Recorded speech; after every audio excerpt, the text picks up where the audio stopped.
शिव शिष्य हैं तो गुरु भाई हैं, गुरु बहन हैं।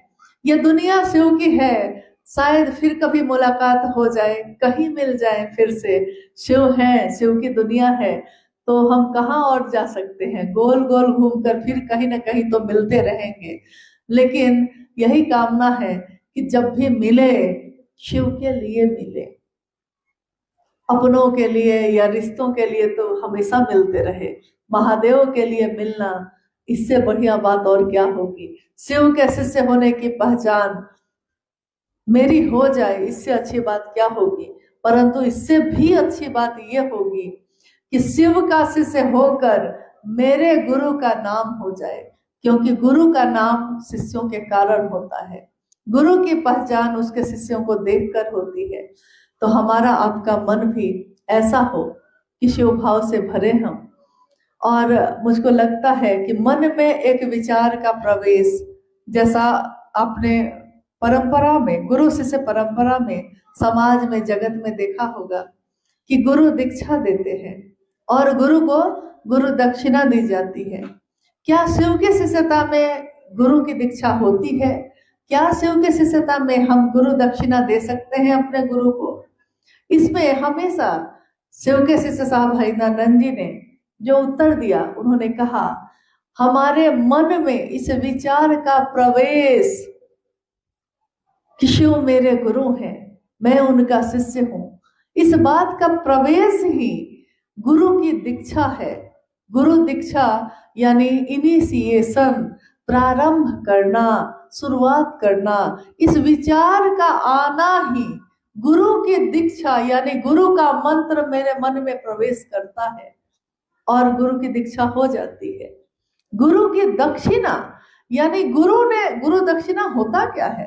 क्या गुरु दक्षिणा में हम सामान देंगे तो महादेव के लिए गुरु दक्षिणा मानी जाएगी? क्या हम कपड़े, पैसे या मिठाइयां और फल देंगे तो महादेव के लिए दक्षिणा मानी जाएगी? शिव शिष्यता में इन चीजों की भी जरूरत कभी नहीं पड़ी, क्योंकि शिव भाव ग्रहण करते हैं। वो हमारे सामान को ग्रहण कर कर क्या करेंगे?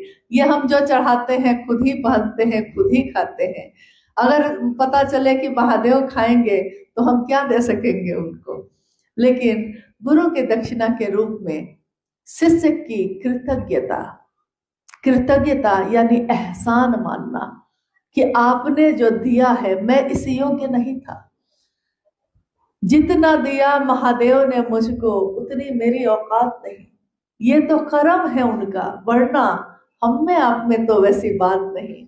तो महादेव ने शिष्य के रूप में स्वीकार किया है, क्योंकि जगत गुरु कुर्सी पे बैठे शिव सबको अपना शिष्य स्वीकार करते हैं, चाहे वो मांसाहारी हो, चाहे वो शाकाहारी हो, चाहे वो किसी भी जाति धर्म का हो। इसीलिए शिव की शिष्यता के साथ ये संदेश भी आता है कि जाति, धर्म, वर्ण, संप्रदाय सबसे परे है शिव की शिष्यता।